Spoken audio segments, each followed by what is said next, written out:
Good evening, everyone. Welcome to our February 20th HRIC meeting. Before we start, I have an announcement that I want to make, and I think I'm going to try to do this every meeting, and it's regarding the committee. The Danvers Human Rights and Inclusion Committee, HRIC, is a cohesive task force against intolerance, bigotry, and oppression. HRIC partners with police, school administration, interfaith leaders, and several community partners on events and in discussions to create a positive atmosphere for an inclusive, multicultural community. We stand against hatred and support those who experience marginalization due to their age, gender, race, ethnicity, religious beliefs, sexual orientation, citizenship status, or socioeconomic status. Continuing on. Mr. Graham, would you read the native land acknowledgement, please? In keeping with our values of equity and inclusion, and to support those who experience marginalization, this evening's meeting will begin with the Native American land acknowledgement. We acknowledge that this meeting is taking place in the ancestral homelands of the Nankig and Agawam peoples. Historical evidence shows that the Nankig and Agawam were peaceful in their relation with European settlers. However, their population depleted rapidly due to smallpox and other pandemic Old World diseases unknowingly introduced by earlier European colonizers to the East Coast. To honor the Nankig and Agawam communities, along with other indigenous peoples who inhabited these lands now known as Danvers, Mass., and who may have be lost to history, let us take a moment to recognize the past, present, and future of indigenous peoples and reflect on our roles within settler colonialization. We acknowledge these ancestral grounds we have collectively gathered upon and support the resilience and strength that indigenous peoples have shown worldwide. Okay. Item number 3, meeting minutes approval, and that would be for the January 22nd, 2025 meeting. I don't have any corrections myself. Anyone else have anything? I do have a couple of things, but anyone else have anything regarding the minutes of committee, HRIC committee members? All right, one thing I would just like to add, Michelle, is that when we refer to Johan Hunter is a vice chair, which is correct, and Shilpa Jacoby is also a vice chair. Okay? Okay, so there'll be co-vice chairs. Well, anyway, is that all right, fellas? Guys? Young ladies? Whatever. Notice that. Okay. Sounds good to me. All right, okay. All right, now let's go to citizens' queries, and let me make the... Mr. Chairman, point of order. Yes, sir. I think we we need got to to vote on it, yeah. We need to vote to accept that first. Excuse me, yep, I jumped ahead. I move we accept the minutes as amended. Any questions? All in favor, say aye. Aye. Opposed? So passed. Citizens' queries. Mr. Gamer, please identify yourself and take the stand over there.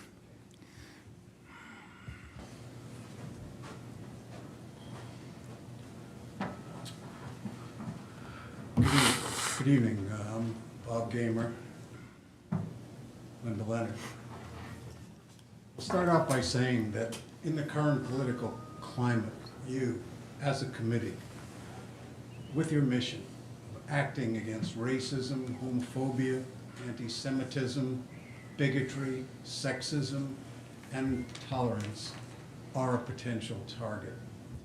You members absolutely deserve full credit for standing up to whatever difficulties and pressures that you may face. Linda?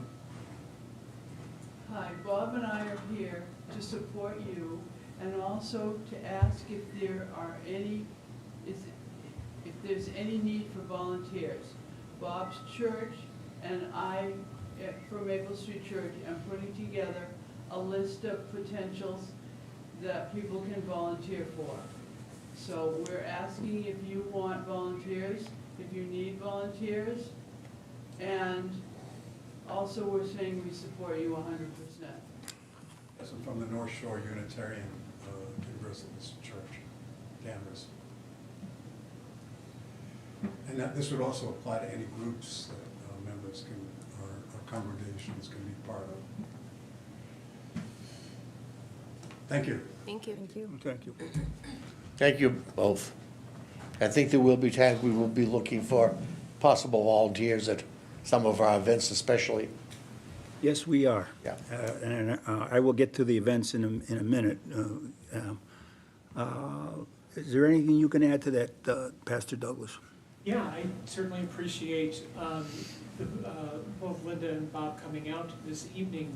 Volunteers are very important to the success of a lot of our events, and so we're always looking for volunteers to be able to step up and to be involved in the work that this committee does. And so I think working in as a cohort to be able to provide that would be really helpful. And so communicating back and forth would be certainly to an advantage. Yeah, congregations really looking forward to whatever volunteer activities and groups that can forward And- to us. And Stephanie Doherty from the Municipal Light Board gave us an opportunity to have the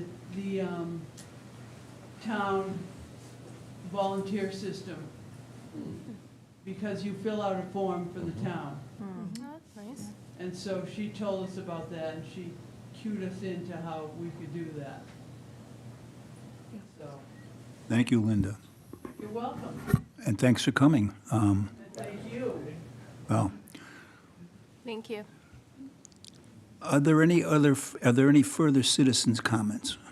Not seeing none, we'll move on to liaison updates. We don't have Lieutenant Rob here. I'm not sure if he's coming, or he might be late, but Pastor Douglas, anything that you'd like to report on? We had a meeting this week with the Human Rights, excuse me, not the Human Rights, the Danvers Interfaith Partnership. This is our second month that we met. Our collection of clergy is rather small these days, and so we're looking at trying to have further involvement with clergy around the town. One of the things that we've been working with and communicating and talking about is our immigrant population in town. Our greatest concern is their sense of safety and feelings of vulnerability. One of the issues, and I know Rob had done some presentation on the last meeting, was people feeling safe and knowing their rights. And so we're looking at branching off and potentially having a presentation at our next meeting and involve stakeholders within the community, potentially coming to that meeting and sharing about knowing rights and helping to educate further within the community, and lifting up even our neighbors that are in the hotel system as to what needs they may have in that regard.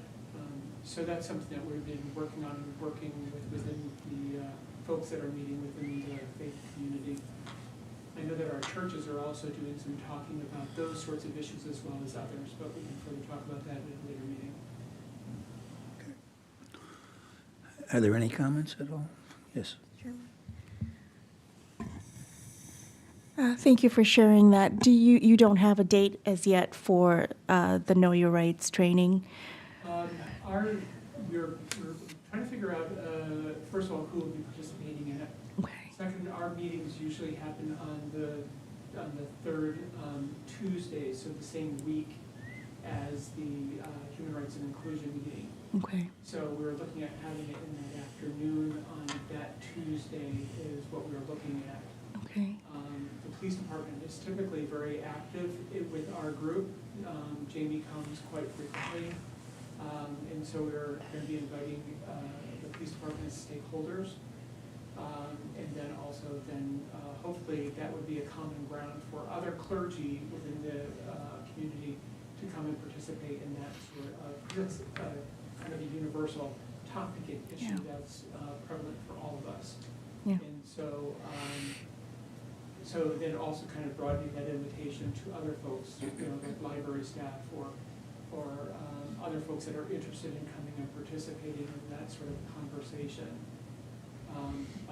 I live in Gloucester, And I know the clergy group just put out that same sort of invitation there, and so they're kind of moved, they're a few steps ahead of us, it seems, in that group. And so it was interesting to see that, and so maybe even kind of piggybacking off a little bit of what they're doing, learn from one another. And that's the beauty of this work. So I'll be tapping in and seeing what those folks are doing there, and maybe just we can kind of learn in that regard. Also, the library has Know Your Rights toolkits in 4 languages that are on the second floor. They're in Spanish, English, Creole, and English. Spanish, Portuguese, English, and Creole.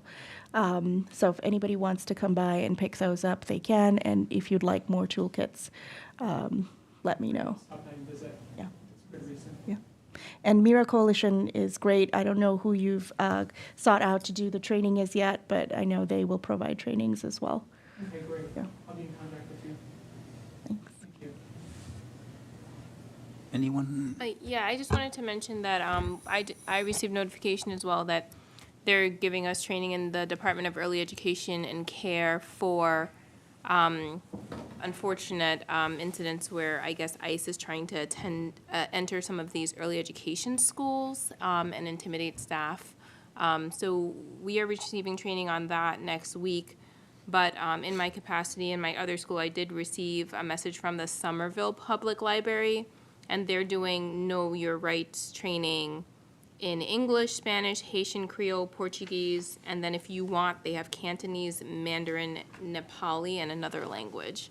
So very, accessible. I can share that information with you. Maybe the library could be a resource for us in terms of sharing with us whom they are partnering with, and then maybe we can duplicate that in Danvers as well.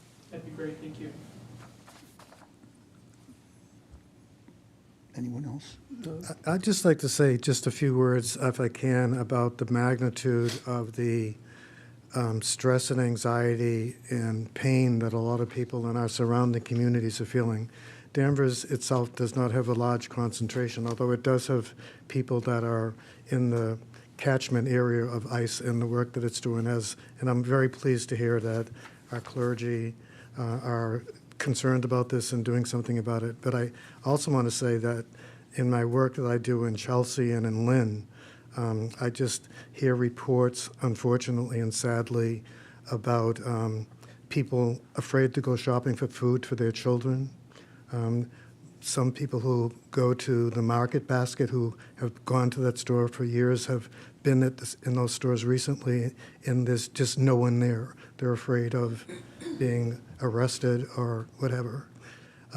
As well, in Chelsea, 1,000 students were not in school last week as a result of fear to go to school, and children's anxiety about going to school and coming home and not having their parents there when they get home. So I'm saying this only to say that this is obviously something that everyone's concerned about. I don't think that anyone that's listening to this, or certainly not anyone sitting at this table or in this audience, isn't aware of these issues and isn't concerned about this. But I want to say to the broader public who are watching and hearing what we're saying, this is a time for civic engagement and public involvement and public support and public concern to, while we can't turn back all of these things, it is important for us to notify our elected officials and members of our churches and others who are engaged in this work to let them know about the impact, because this is very, very serious, and the long-term implications of this are yet to be measured. This is unheralded in the history of this country. You'd have to go back 100 years to experience what we're experiencing right now. So as a member of this committee, I just feel obligated to say we all need to be diligent about our advocacy work right now, and that these matters be handled in a humane way, in such a way as we don't unnecessarily traumatize people who shouldn't be traumatized as a result of political decisions that are being made right now. Thank you. Thank you, Dr. Yeah, thank you, Dr. Charles.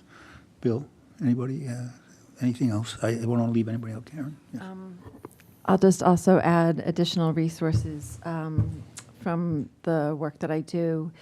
There are some resources related to congregational training, and that is also including those whose sort of day-to-day lives are most threatened, but also know your rights training for those of us who are not, who can stand with. So can share that as well. And just to clarify, I've always thought that the Interfaith Collective is strictly Danvers. Is that the case? There's different towns and regions have their clergy cohorts. Okay. So like the clergies of Cape Ann, which is Rockport and Gloucester have their own. Beverly has theirs. Okay. We have ours. Okay. And we also can learn from one another and do things together, but there's oftentimes Yeah. cohorts. Yeah. Thank you. David? Yeah, I think some valid points have been raised here. A lot of people are living in fear. Not unjustified fear, fear they don't deserve. Undeserved fear, that's the word I want. Unfortunately, Charles, I disagree. We don't have to go back 100 years. In the 1940s, we rounded up all the Japanese people and put them in internment camps just because of their nationality. The 1950s, we had the McCarthy era with all the anti-communist fear and a lot of people's lives being destroyed over rumor. This country has had its ups and downs. I think we're going into another down period, and I think we have to be very careful. While criminals need to be rounded up, whether they're immigrants or whether they're citizens, we can't be having innocent people and children being caught up in the hysteria and placed in fear. It's not fair to them. It's not fair to all of us, because we all suffer the consequences of that fear. We can do better than that. We're Americans. We can do a hell of a lot better. Thank you. Pastor Douglas, would you keep me or any member of the committee abreast of your meetings and the progress you make? Absolutely. And is it okay if we attend some of these meetings, just as observers, in my case, to learn more? But Certainly the observer, but also participate as well. You can bring that meeting as well. I, sir, you know me, I never don't sit down, so, Yeah, you can be kept in the loop as to our each meeting. yeah, thank you very much. And if anyone else wants to be involved, certainly encouraged to take part in the discussions. Because, if you look at item agenda 8, we're sort of going to get to that a little bit, but it's a carryover from what we're talking about right now. So if there isn't anything else on that, I just got a quick text from Lieutenant Sullivan. He says it's a very busy shift tonight, so we may not have him here. I'd like to move on to item number 6, Black Excellence Report Out. And I want to acknowledge Johan Hunter, who did an outstanding job with the event. Thank you. Yeah, sure. First of all, thank you to all of you that were in attendance, which I think is most of us. We did a jazz theme this year, which it was Black Excellence, a salute to jazz. And honestly, I think that the jazz attracted a lot of people. I think we're probably going to need a bigger space next year because it was kind of busting at the seams. But it was also nice because you want to have the intimacy in the space. You know, you don't want to have a huge space and then everybody's sitting in the middle. So it was lovely. We had a performance by the students led by Marshanda, who is a cello artist, and they did their cello performances. And then we had lovely music from our DJ with the jazz. And then, soul food was present as well. And our local dignitaries were there as well, including some selectmen, school board members, our HRIC members, and Sally Kearns was there as well as Joan. So we had a guest of honor who was Tom Sands of the Beverly Hospital and Leahy Hospital Systems, who received an award. And it was just honestly like a really nice celebratory night. So we're looking forward to next year, and it's really nice to do different themes like this where we can celebrate the culture in different ways and highlight different things that are nice to educate folks on. So yeah, it was amazing. Any comments from starting with Karen? We don't have to, but It was a joyful evening, and it was, the folks that I invited thoroughly enjoyed being there, and I think they'll be back to join us in other community gatherings. Yeah, sure. Chilpa, all right. Gentlemen? It was lots of fun, and I had a good time. Food was excellent. It was great seeing the young artists that were going to be certainly great performers in the future. We saw a lot of talent, and Anthony Joko's music is great. He was a great DJ, did a fantastic job. So congratulations on good overseeing of the overall process. Thank you. And also, I would be remiss if I didn't mention all of the helpers, Shilpa, Alexis Smith, who on the committee, Felicia, Daphne, Reverend Douglas, we thank you so much for the space and rolling your sleeves up. You didn't just open the space; you helped us so much. So we're so grateful for Maple Street Church and always being available to us when we need it. It's just so lovely. So yeah, and the location was perfect, I think, for everybody. So we had a great time. And even Paul went to the grocery store for us. I mean, we had so many helpers. I'm So good at grocery stores. thank you, thank you. If it's on the list, I buy it. If it's not, I'm not gonna get it. That's it. Talk to my husband, share that information with him. Thank you. Anyone down here want to make a comment? Can I add? Yeah, go ahead. Also, thank you to Kinan DeFranza, who is from Beverly. Also was a great help, and Mocha Moms, the group that she is president of, sponsored our event as well. And I did want to give Gayla a shout out from DCAT and her husband. They were fantastic. They were absolutely amazing with all the help and helping to clean up at the end. So just wanted to mention that as well. I'll close with my own view was outstanding, beyond outstanding. I don't know. You think you mentioned last year we had maybe 50 folks. Mm-hmm. I think we went well over 100. Yeah. Easily. Yeah, we were setting tables up, and I know, and the pastor told me, well, they're big tables, and they'll hold 8 comfortably and 6, with plenty of space. And I kept counting tables, and there was 10, 11, 12 at each table.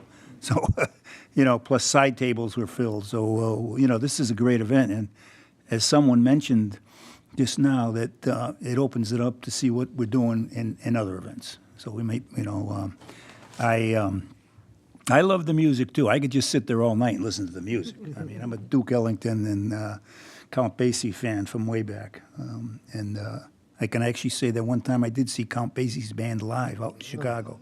The Count wasn't there. Count's long gone, but I was there. Okay. And so I do want to mention something here, and you're going to have to bear with me a little bit if I can get this going here. Just a second now, regarding the event. I've been informed that Johan has received an award from down by the State House. I'm not sure exactly what the wording was, but I believe Representative Kearns put her name in for it, and it's a trying to bring it up here. Black Excellence on the Hill. Okay, and it's the 2025 Black Excellence on the Hill event is an annual event hosted by the MBLLC to communicate black community leaders and trailblazers that are moving the needle forward in cities and towns across the state. This year's event, et cetera, et cetera, et cetera. It's going to be February 28th. Mm-hmm. And she received the award from, I believe they're the Black legislators? The Black Caucus. Black Caucus, okay. The Black Latino Caucus. Black Latino, yep. Okay, so here we are, another famous person. Yeah, I was shocked and amazed. I was like, is this email for me? So thank you to, everyone, and I think that we all do our part, whether we get recognized or not. And it's just nice to be in the presence of all of the people that are doing what they can wherever they are. So I actually look forward to meeting the other people in the other cities and that sort of thing next week. So, yeah, and it's a birthday gift for me because my birthday is the day after, the day before, so. Okay, great. All right, wonderful, thank you. I'm going to skip next gen. We don't have Isaiah here tonight, so we'll move on. And then the next item was, yes, Can I pipe in and say one thing? Yes, you I can. didn't stand up during the citizen queries part of it, thank you. I just, following up on Black History Month, I just wanted to let everyone know that the Friends of the Library is hosting a concert on Saturday afternoon at 2 p.m., music from the Black South. And we will have singers, an ensemble of singers, some of whom are part of the Boston Pops Gospel Choir, who will be singing songs and speaking about the history of the Freedom Riders in the 1960s. And it's a participatory thing. They hope people will take part and sing as well. So it's open to all ages. It'll probably last till 3:30. We ask people if they can to register at the library site, but since it's getting close, people are welcome regardless of that. So we're hoping that people will join us that day. Thank you. that is this Repeat Saturday? the time again. I'm sorry, this Saturday at 2 p.m. in the Gordon Room at Okay. the library, music from the Black South. Thanks. Excellent. Thank you for that, Michelle. Now, the next topic, I put it on there because I wasn't sure where we're going with what's happening today. We've touched upon it. And we have responded sometimes to events. Events are happening so fast and furious, I don't know how you can respond, quite frankly. We've talked about responding, getting a committee vote. Christie and I have tried to meet a couple of times, and because of a variety of problems, it hasn't really worked out. And I don't know how we would respond to everything that's going out right now as a committee. My feeling is that I can only speak for myself, and I'll certainly open it up to everyone here. This is our opportunity to discuss what we want to discuss. Things that bother me about what's going on is how DEI is being attacked nationwide, how immigrants are being attacked nationwide, how USAID is being attacked. And it goes on and on and on and on. We just had the John F. Kennedy Museum closed for a day or so, and the most preposterous things seem to be popping up. And I don't know, I've talked to some folks here when we've met on certain items, but I don't know how you handle it as a committee that really wants to make things better in town. How much do we want to expend our energy on items that by the time we react, there's 10 other items to react to? Mm-hmm. And it's not fair to say, well, none of them are important, because every single one of them is important. Every single one. So I'm just going to open it up, and then I'll take any questions. I'm not asking for anything to be done, said, or whatever. I just thought at this particular time, we should have a discussion and keep it civil. I don't particularly want to mention names. I don't think we have to. I think we know exactly what's going on. And if there is no further discussion, that's fine with me also. It's not an agenda thing that I'm looking to make a big point of something, but I just thought we as a committee should look at this and take notice, which I'm sure we are, so I'll leave it open. Anybody want to respond first? I just wonder, Paul, if it's possible for us to make a blanket statement to our community. Mm-hmm. If you're experiencing, some marginalization, or if there's a situation where Right. you don't know where to make the next move, we are here to support in that capacity. A restatement of what our mission is, so that the community knows we are here, because as you mentioned, there are so many various different things. It would be hard to address each one-on-one, but letting people know this is what we're here for. If you're not sure, you can still contact, Yeah, I would welcome myself and the vice chairs to just come up with that statement, which the statement is basically here. And I could throw out a quick email for any response without getting into 4 pages. I mean, I think it's got to be concise and to the point, and like I said, I don't think we have to name names or do anything. I think we know what's going on. And I'm particularly pleased to some extent that the law, in some instances, is doing their job. How much they can do is still going to be a question mark down the road.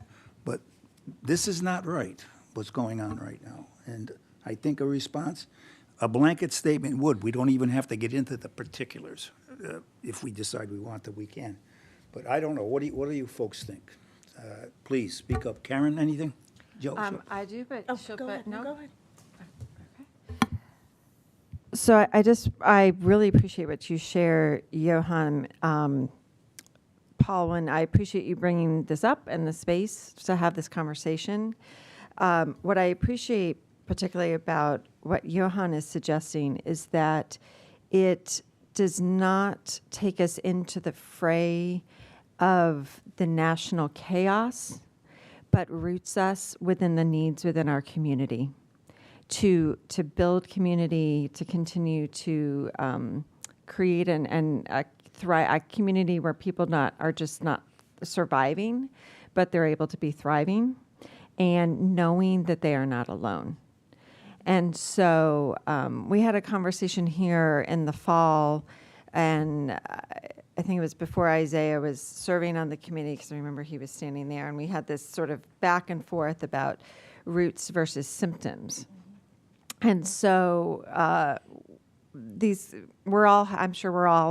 of us are having conversations that are prompted by daily headlines that are full of rabbit holes that we can go down, or things that make us throw up our hands. But I think what we, not just as a committee, but we as residents in this town are really called to do is to be community, and to put the unity in community. And I think of what Johan is saying, it's very much rooted in the statement that you open with, Paul. And I think that a statement like that stands the test of time. A statement like that, we need to be saying to our community, regardless of what's happening in Washington, D.C. and elsewhere. And so the way my mind thinks is like, okay, yeah, we do a little more kind of messaging and what we want to say. And then I begin thinking about, well, how do we let people know this? And I think that's kind of the next conversation. Paul, thank you. I think we would be tone deaf if we weren't having this conversation. So thank you for raising it. And Johan, thank you for bringing it home. Shilpa. I don't think, go ahead, Shilpa, I'm sorry. Oh, no, I just wanted to say that I think it's important for us as a committee to also reaffirm our commitment to equity, inclusion, belonging, justice, while also, like Johan and Karen said, acknowledging the injustice and the heaviness of everything that's happening right now, and letting people know that we are here and that we can come together as a community. And thought just went out of my head. You're in my crowd. Just urging people to show kindness, and reminding people, as also Dr. Charlie said at the beginning, urging people to activism, because this is the time that we need to continue the work, continue to hold the line, and that can get heavy at times, and we may need to step back and rest, but then get back into it and do the work. So just letting people know that we are here to offer resources or anything that they might need. I think that's important. Just to let people know there are people here, there is a committee here who sees what's happening, who understands what's happening and empathizes and feels it too, I think is important. And definitely, like you made that statement in the beginning, yes, let's continue to reaffirm our commitment to this work and name it. And I'd rather we not use short forms like DEI anymore. Let's just say it: diversity, equity, inclusion. Right. Thank you. Anyone else like to speak on the matter? I just want to support what Shilpa said. We really need to work on getting that message out, because I think it's really important. And I think that's one thing that our committee's been weak on in past events. And I'd be happy to work with you once you get the statement done on helping to get the word out, contacting the media. Sure. Because it does no good to have this great plan if we're not reaching the members of our community. So, This is one of those things, I think you brought it up in the previous meeting, if I'm not mistaken, Donna, and we've been so slow responding at times that the next next incident comes up, but in this case, we could respond tomorrow, and we'd still have 15 more incidents to respond to, if that's what we wanted to do, take on every single item. But I think I can get together with my vice chairs maybe, and we can come to some, and then maybe run it by Dr. Charlie, who's a wordsmith. He's a master. And then we have it ready for print. All right? And David could correct me if I'm running off the rails here somewhere on the. I'll run off the rails before you do, Paul. Anyway, so I'm going to proceed with that. Yes, Dr. Charles. I just wanted to say, I've been thinking about this, like everyone here in the room, about this a lot in the last year or so. And I keep thinking about how in the world do you actually give words to what it is that we're dealing with, words that somehow or another can capture the magnitude of what we're doing and what we're confronting. And I ultimately reduced it down to a realization that, for me, for 12 years that I was in school, in elementary through high school, 180 days a year for 12 years, almost every day we had to say the Pledge of Allegiance. We had to say, one nation, under God, indivisible, with liberty and justice for all. Every day that was drilled into my head. Liberty and justice for all. And it seems as though to me that and I'm asking everyone, all of us, to just simply, even all the talk that we talk about today in, the universities, I spent most of my adult life in universities, nothing captures more clearly or simply or eloquently than one nation under God with liberty and justice for all. That is the exceptionalism of America, because that is fundamentally the foundation upon which everything we do is based. And as each of us think about that, and as each of us confront the realities of the issues that we're dealing with every day, remember what we're teaching. Every school child in the Danvers Public School says, one nation, under God, with liberty and justice for all. So it seems as though to me that we as adults have to just simply recognize that these principles guide everything that we're doing. They undergird everything that we stand for in this nation. They reflect how the rest of the world looks at us and thinks about us. And it seems as though to me that we need to recognize what we stand for in this nation. And our work is yet to be completed, not only here in the United States, but the rest of the world. We have a lot to do, and we're being distracted right now by a lot of things that are not necessarily that helpful to us. But sometimes you have to confront things in the way that we're confronting them right now to be brought back to the foundations upon which we stand. Think about if we didn't have those principles guiding us, where we would be right now. So that's my observation. Under God was added when I was in third grade. yeah, Yeah, that's exclusionary. yeah. So I have no problem with the one nation, undivided, with liberty. But Justice again, for we all. do need to be careful about not excluding people and making it inclusive. So I would also say I've hit on some other language, which is right up there, right, when the document referring to it, towards a more perfect union. There's almost an embedded acknowledgement, right, that it wasn't perfect. And we're still working for that. I mean, we can argue about the semantics of the word perfect, but the point is, like, we are still working for this country. I mean, this committee exists because we're still working for that. We've yet to be what the intended, well, what the stated intention was. I'll put it that way. One thing I would just like to add, Paul, to this. So Donna, loved the idea. I know Michelle also has resources about getting word out to the press, which is great.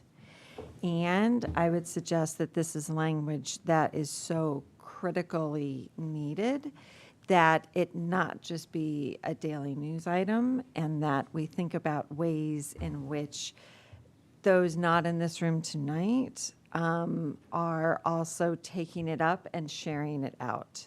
And so that's part of my day job, so I've already got some ideas. But just to list that this is not a one and done or a thing that we can pull out when we need it, but that it becomes a living document, and that the people in this room are not the only ones breathing life into it. So we're looking for the way to get a message out consistently and not just a blurb in the Salem News or something like that. That's not, I won't say no to that, but No, that's no, not all. no, Yeah, no. yeah. I totally agree, because Yeah. it's in there, and then who knows, interesting. And if I could add one. Sure, let's start out with I keep Donna. speaking out without being acknowledged, I'm sorry I about just that. acknowledged you. You did, Relax. but not before.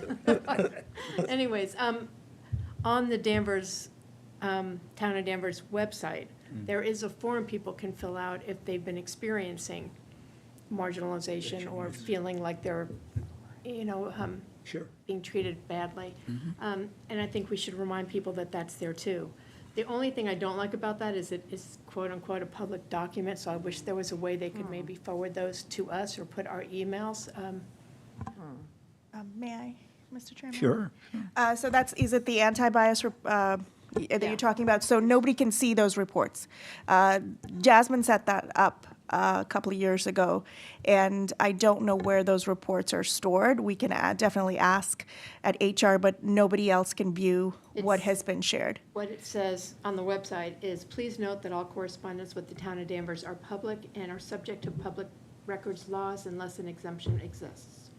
But I don't think it's available on the website once people fill it in. I guess people can ask for them or request them because they're part of public record, but when people fill it in, there's no way for anyone to see that on the website. Okay.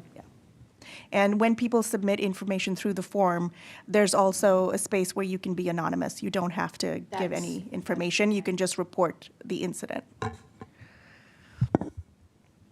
Go ahead, please. Sarah. I just wanted to echo how information is shared, and just putting that out there and just acknowledging the fact that in today's world, communities that need us can't hear us through the noise. The amount of misinformation, disinformation that is out there in today's climate, especially for those people who are feeling fear and looking for that voice of comfort and the outreach, it's harder to hear. So I would just encourage us as a committee to think very deeply about that, thinking about this climate of misinformation that all of us are trying to navigate, especially those people that truly need us, and how can we get the message out. And I agree that it's about the words, but it's more about the message, because I think that's more meaningful. I think part of really encouraging diversity and inclusion is providing access. Where's the bridge? How do we provide that bridge for the messaging and the opportunities that are there? So I'm just putting that out there. We mentioned Karen sharing it. How do we share it? How do we get it out there? And just acknowledging the climate of misinformation and the fear mongering that is happening in the media right now. How do we rise above that? Well, we have to realize that we're only a little town, Danvers, but we can speak loudly and consistently. I think that's what we're talking about, maybe. And I'm happy to hear this enthusiasm, quite frankly. I think we can get something going in the next couple of days, or whatever the schedule is, and then run it by run it by Donna, run it by Charles. Anybody wants me to run it by it, I can run it by, but just remember, we want to keep it reasonably concise and to the point. And we don't want to have when a judge issues this 400 pages. Okay. Anything else? Yes, Michelle, sorry. I just have one thought, is that, if I recall. I think Microphone. Microphone? Give her the mic, please. Thank you. Go ahead, And Sarah. you've been a liaison to a statewide group, I forget the name. Yes, the Massachusetts Human Rights Coalition. So I don't know how Oh, yes, I was at the meeting on Friday, actually. We meet once a month, and there were a ton of resources that they provided that I will put in the folder that was set up for us, the shared folder. So I'll put them all in there so others have access to it as well. There's information on language, there's information on messaging, there's documents that from the ACLU, so there's a bunch of different things that people can look at before we do this, yeah. That might also help inform messaging. Yes, absolutely. Dissemination, what, their experiences are Yeah, added. All right, that's all. yeah. Thanks. Thanks, Michelle. Anything else? David? Thank you, Paul. I'm going to quote the famous philosopher Bill Murray from the movie Stripes, if you remember the quote. We're all Americans with a capital A. Our forefathers were kicked out of every other decent country in the world. We are the ragged refuse. And yet we have taken that refuse over the years and forged it into an incredible, incredible nation. Sorry, I get emotional. But it's going to fight you. It ain't easy. It's never going to be easy. We got to work together and work hard to make this work. We got to remember that while we all have different opinions, we're all citizens, we're all equal, and everybody deserves the respect of their neighbors and be able to discuss the issues civilly, without name-calling, without rancor, and without marginalization. And I think that's what we have to work harder on in Danvers, as well as the country, but let's focus on Danvers, because we can maybe do something about it here. Let's remember we are all neighbors. Let's try to be civil to each other and discuss the issues like neighbors. Thank you. Any other comments? Okay, we'll move on. We had a subcommittee, whatever, I'm going to say,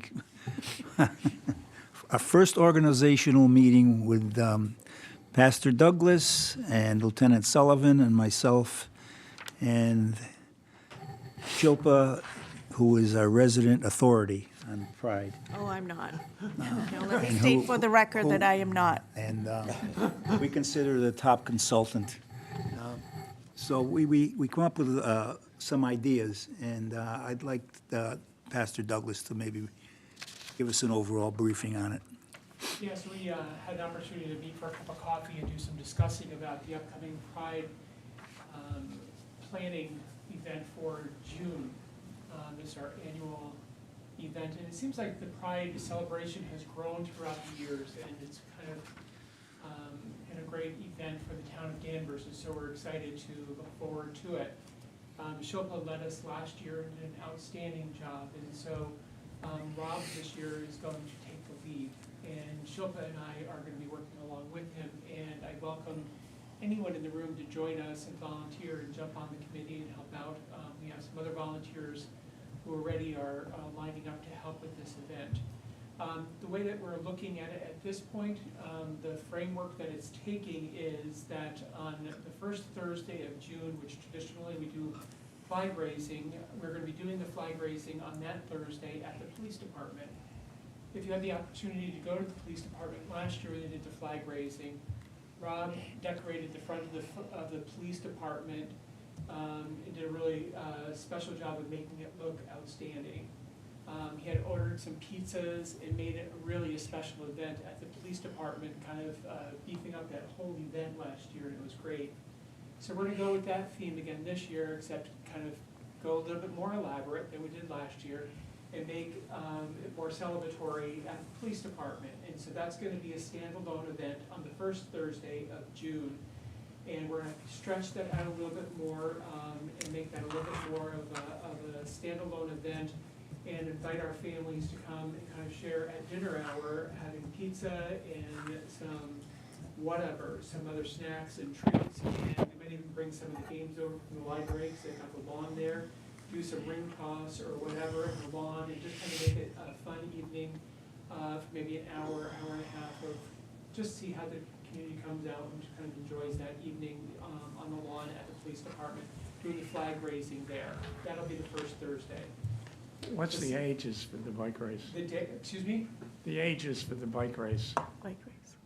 The bike race? yes. Oh, no, there's not gonna be a bike race, there's just gonna be the flag raising there. Oh, I'm sorry, I must not have been clear. No, there's not gonna be a bike race. Have to be 84 or older. And then on the 7th is the Pride event, and that will begin at the town hall. And that'll be the flag raising then at the town hall. And that'll start around noon then, and usually that event's, the flag raising itself is for about 40 minutes, maybe 45 minutes, then we'll move over to the library lawn.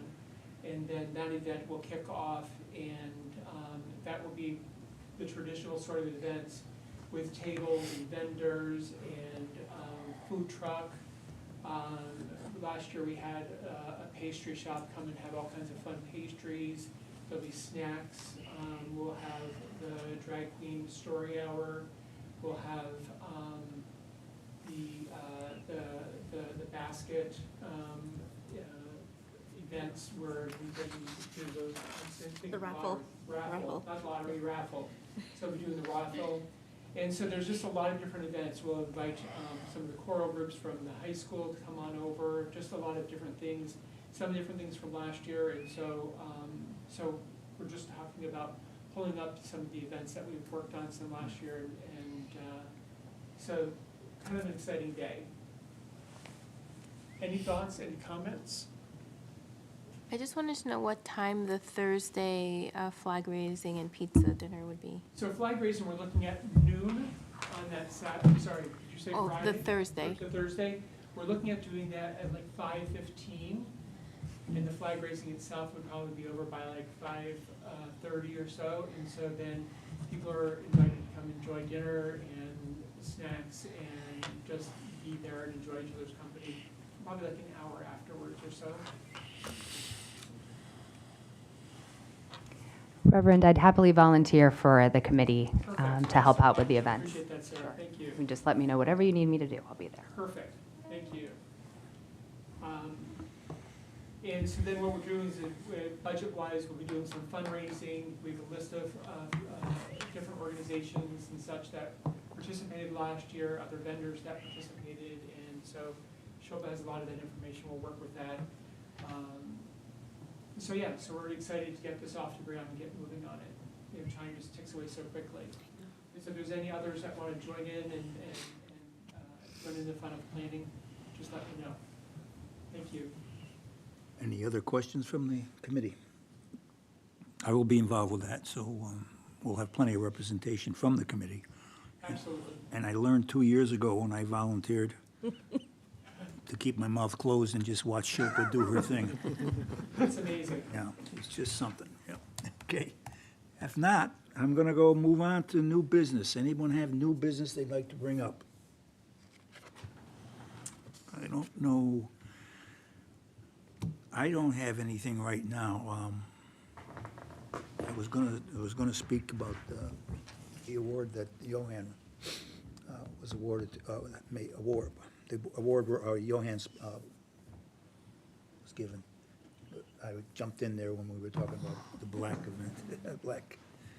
I do want to mention that the Mass Cultural Council, I sent a note over to our treasurer with regards to that. I did notice that some of the other HRIC organizations did have funding from Mass Cultural Council, which is an annual application process. So I did make mention of that to Jorge and also Paul, because we're always looking for different funding sources for our events as they continue to grow. So I just want to, as we're getting towards Pride, it just made me think of it. What was the name of that now again? It's MCC, Mass Cultural Council. I've always seen it like through the libraries, but I'm sure that that's not the only place that advertises it, but it's for any funding for any organization that supports any sort of cultural events. Okay, So got that, we Jorge? should be eligible, I mean. Okay. All right, thank you very much. So we're always looking to raise funds, and again, congratulations. Thank you. Very much, well deserved. Anyone else have new Yeah, I have an announcement. Go ahead. So on Saturday, the North Shore NAACP is having its second annual symposium. It is at Lynn Museum. So that's the 22nd Saturday from 9:30. There's an Eventbrite online that you can sign up for free, or you don't have to, you can just show up. It's 9:30 to 12:30, Lynn Museum. And there's a great lineup of speakers as well. We have Tom Sands, who was one of our awardees at the Black Excellence event, is going to be speaking, as well as Dr. Andre Morgan. If you know him from the Beverly Public Schools, he's the Director of Opportunity, Access, and Equity. And there are a bunch of other great panelists also who are going to be there. So if you have time on Saturday, the 22nd, 9:30 to 12:30 at Lynn Museum. It's the second annual NAACP North Shore Symposium. Is there a cost to it? to No, attend? it's free. It's a free event. That's good to know. And they'll serve you lunch too. So that's always a bonus. Members, any other new business you'd like to mention? Just want to make an announcement. Last night, Danvers Historical Society had a guest speaker give a talk on women abolitionists from the 1800s. Starting out, well, Charles was there. Starting out with black women and then white women, and eventually white men getting involved and taking over as usual. But it will be presented on YouTube, on the Historical Society's YouTube channel sometime in the near future. And it was a very interesting program. Anything else? I'll entertain a motion to adjourn. So moved? Any questions? All in We favor? have to? We have to? All in favor, please Aye. signify by saying aye. Opposed? Adjourned. Thank you, folks. Thank you. Good night, Danvers. Sure.